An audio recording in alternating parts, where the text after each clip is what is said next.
Hello, everybody. This is Adam, and we're here today talking about the next topic on our agenda, or the next topic in our sequence of 20 lessons called Node-RED and programming your GPIO pins. So, just for quick reference, which one is this? Right here. If I remind us where we are, here's our lesson sequence. And we've talked about computers, Raspberry Pi, Scratch, and basic programming. And again, Scratch is one of those ones that we have fun with. But now we are ready to jump in and say, let's do some programming with the GPIO pins and understand how it can be used to control the pins on the Raspberry Pi. So we're going to explore a program called Node-RED, and then we're going to plug in our pins and let's actually do some cool stuff. So here we go. So just for your reference, the format I'm going to use here, we're going to teach about the topic, and then we're going to jump in and get our hands into it as we go through it. So I'll jump back here and programming Node-RED and GPIO pins. And again, I will have this slideshow ready for you.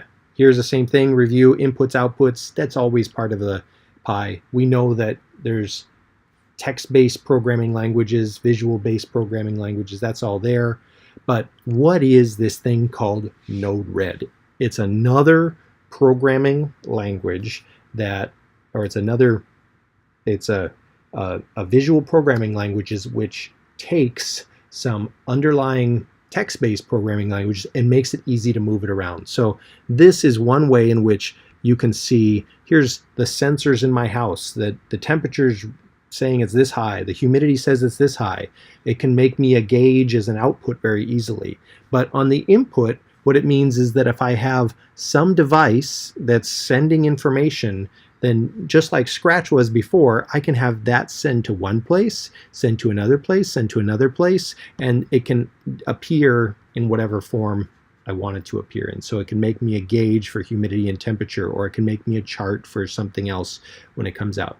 So it's got a lot of power. I like to think of it in terms of, hey, it's not that far. So if a student is kind of familiar with Scratch, they know that, oh, in Scratch I've got, control bases, I have motion commands, I have that kind of thing. Here I have nodes that are responsible for different things. The language is a little more complicated, but it's very similar.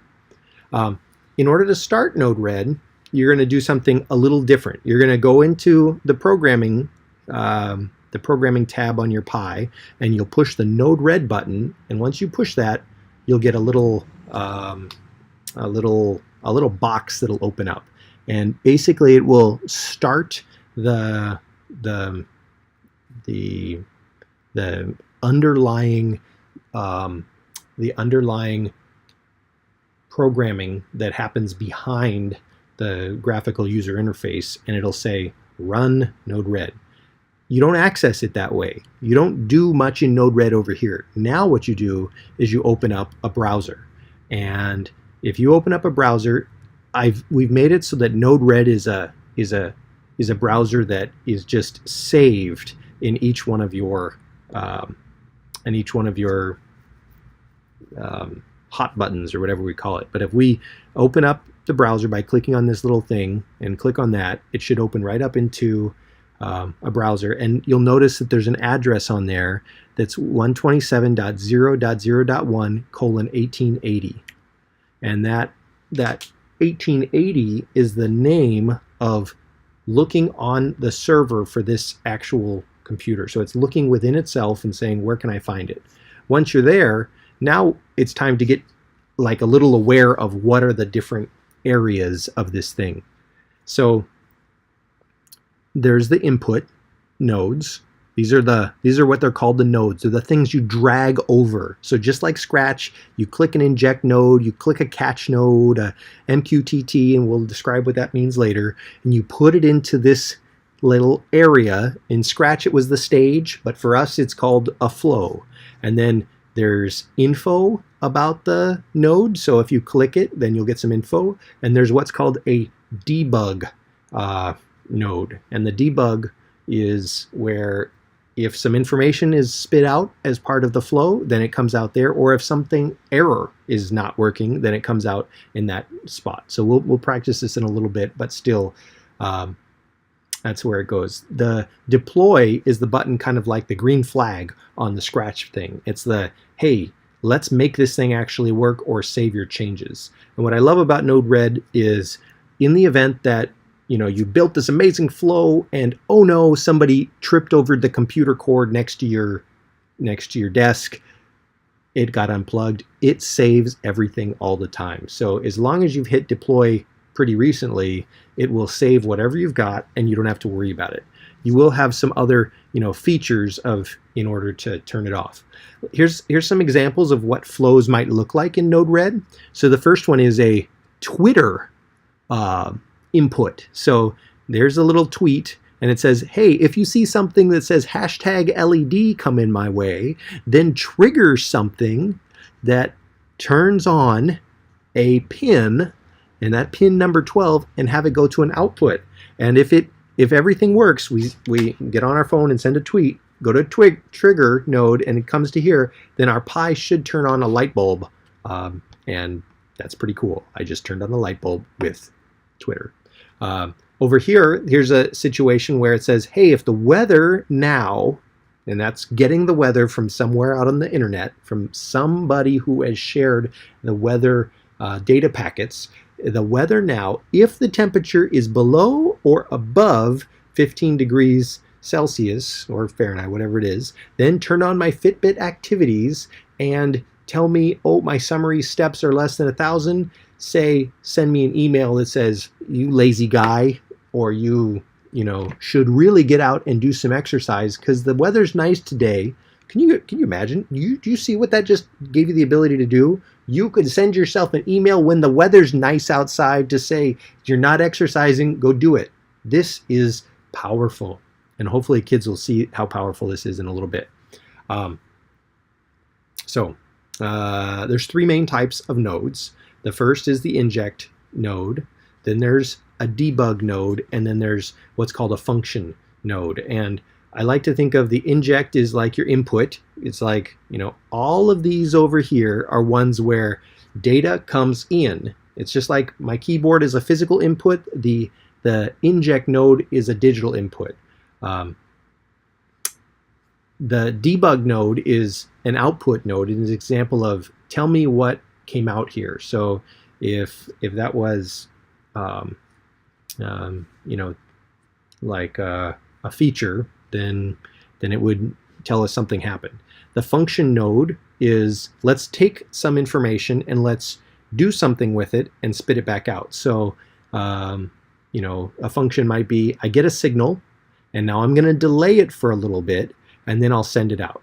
And then, a switch node might be, hey, it comes in. If it's here or here, then do something with it.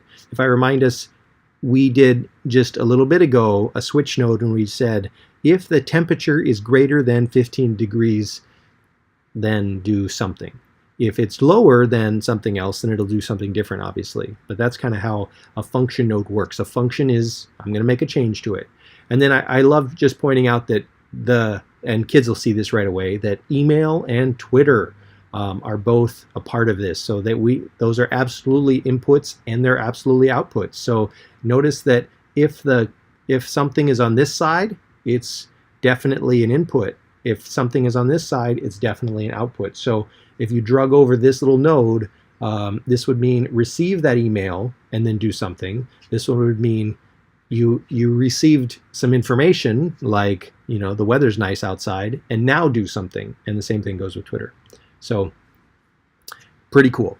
All right, so here we go. This is building a test flow and adding a comment. So in just a second, we're going to open up and we'll go through this thing, but bear with me for a second.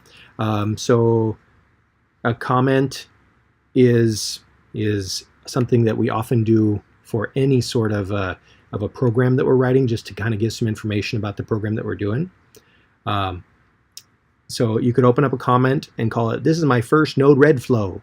And if all you did was say, I'm going to take a timestamp and I'm going to drag another one in called a debug, which would come out as a message payload. If I drag those things across there and I push this little, and I have to deploy it, so don't forget that there's a little deploy there, and I push this little button right there, and you can't see it because my face is in there. It could go like that. There we go. But if you push that little button, then it'll come across and you'll get the answer that says 1437, all this kind of stuff. What is that actually boiled down to? That's the number of seconds since some time. I don't know.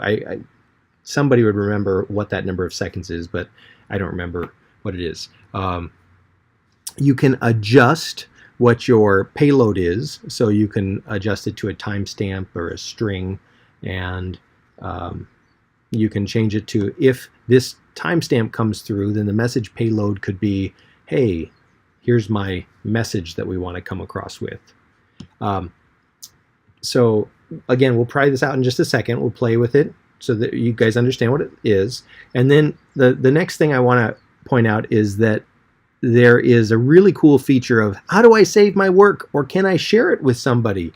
And the answer is, by all means, yes, you can share this with somebody. So if you click on the import or export, then you get you get this long string of data, and you can just copy that whole thing and you can paste it into another browser, or you can paste it into someone else, or you can send it to someone in a message and you can copy and paste that. So we'll try that in just a minute. That's one of the things kids will try.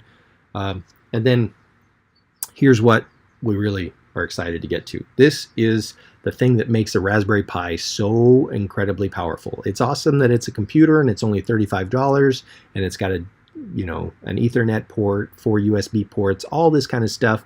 But what really makes it different than a laptop in their computer lab, that makes it different than anything else, is the fact that now each one of these little pins here can send a signal or receive a signal from the processor here. So I like to, Chester always has includes a little nameplate with his Raspberry Pis. This nameplate that we're seeing right here is not the one that he does, but it's close enough so we can review it together as we go through. The little pin up here at the very top, this one right there, is always 3.3 volts. This one right here is always 5.5 volts and 5 volts. 5 volts. These other ones with these names, GP2, GP3, GP4, ground, GND, you can imagine what that stands for. It stands for ground. GP14 as we go down. And then there's some weird ones in here that say IDSC, some other ones like this. Don't worry about the weird ones as much, but just know that 5 volt, 5 volt, 3.3 volt, this is almost like a basic battery. It means, oh yeah, here's what the EasyBotix one looks like. It says USB port goes on this side, and there must be some pin that goes with it. But what you can know is that anything connected to these pins will always receive 5 volts of power. Anything connected to the 3.3 volt pin will always receive that much power. So if we're going to try to emulate what a plain old normal battery looks like, a battery like this is, I think it's 1.5 volts. So if you put two 1.5 volts together, then you can light an LED bulb. And if you light an LED bulb with this much electricity, with this much current moving through here, you'll oftentimes burn the bulb out. So we include a resistor. In our newest kits, we've been sending out Raspberry Pi LED bulbs that don't need a resistor. It's got a built-in resistor as it goes. But you can see the basic premise here is that if you were to connect up two batteries to two sides of something, you would be able to send that electricity, and in the same capacity, you would be able to send something through there. A caution to you on basic circuits is if a student hooks up the 3.3 volt pin directly to the ground or a 5 volt pin directly to the ground, the Pi should turn off and just say, oh, you know, I'm restarting, but you could also fry the Pi because you're basically taking the electricity right back into the thing and it's not ready for that much. So that's one caution to watch out for with your students. But yeah, here's that slide I was telling you about. In our scenario, these are the kind of LGB boards that we send, but the resistor right here is built into here, so you don't have to worry about that there. But this R, G, B, and ground, that means if the R is plugged into one of these, if the G is plugged into one of these, if the B is plugged into one of these, and the other one is plugged into ground, then that color will come up. So we should try this, just simply like see if this will work. So I'm going to pause right now and jump over to my, well, no, I'm gonna let you pause the video here. Know that we could do this. I'm gonna keep going, and then we'll do all of that together at one point. But this is fun to see, and know that just like we said right here, if you hook up the 3.3 volt to the ground, this 3.3 volt to the R, then it'll come out red. If you hook up that 3.3 volt to the ground, it'll come out green. If you hook up that 3.3 volt to the blue here, it'll come out blue. And in the same capacity, you know, you can connect that up into a lot of different ones. So now it says, let's set up an LED light. Let's go ahead and do that. And I think this is where I'll point you into opening up the tutorial that we've got in there for the RPi Node Red LGB LED tutorial here. And we've got our parts, and then here's an instruction that says, all right, you're going to put the ground right here. You're going to put the three components right here, and it's simply 3 pins that are part of this flow. So the 13, the 19, and the 26. These 3 pins being part of the flow means that's what you're going to have to write into the program. And then we're going to set up a flow that'll look something like this. And again, I'll jump in and do it along with you here in just a minute. But for now, know that each one of these things is going to say on and off. These are inject nodes. We're sending this signal over. And right here, if we open up one of these red buttons, green buttons, or blue buttons, we'll find out that the output node for this one is pin 37, right? The pin 37, we call it blue, and its properties are set. So once that one's there, this one, pin 35, we call it green, and its properties are set. And this one, pin 33, we call it red, and we set its pins. So that's what we'll do.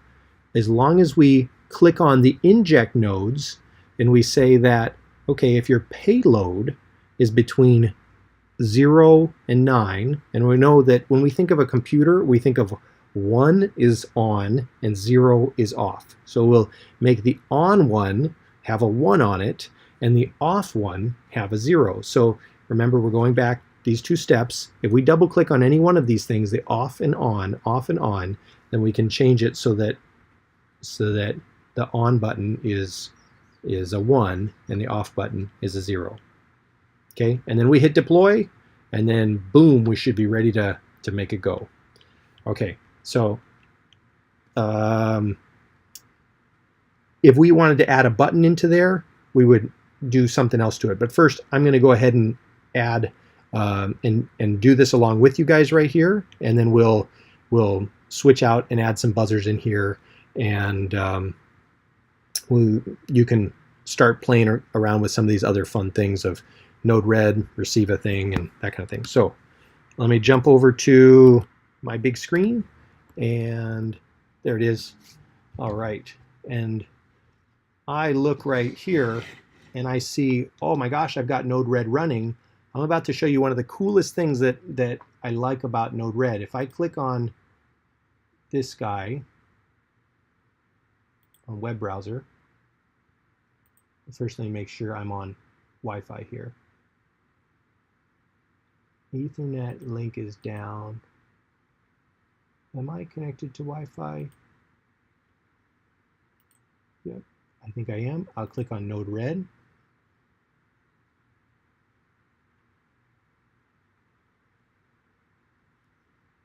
Okay, looks like I'm on Node Red and everything is there. My screen looks really, really compact right here. So that's kind of annoying to me. And there's one way that I know I can go through and just check my settings and restore them to default.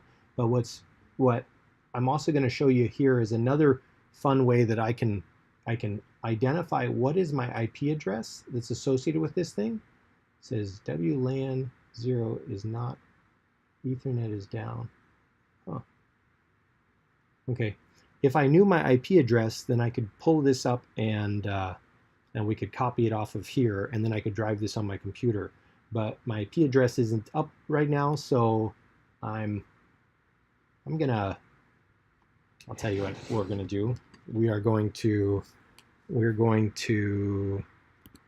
come back and say that hang tight, or I'm going to end this show for today right now, and I'm going to come back and add an addendum onto this one where we'll demonstrate what's happening here, because for some reason my Wi-Fi isn't working right now, and we'll make it go. But if I review here for everybody, our goals for today were to get an understanding of what Node Red is, to play around a little bit with some of its features, understand how we can do basic programming with it, and allow ourselves to start using the pins that are associated with the Raspberry Pi. And again, I will make sure everything's working, and then I'll jump back on. But just so I don't leave you guys standing there waiting for it to get going, then we'll stop this and we'll start back up again later. All right, everybody, thank you very much for tuning in, and we'll catch you guys.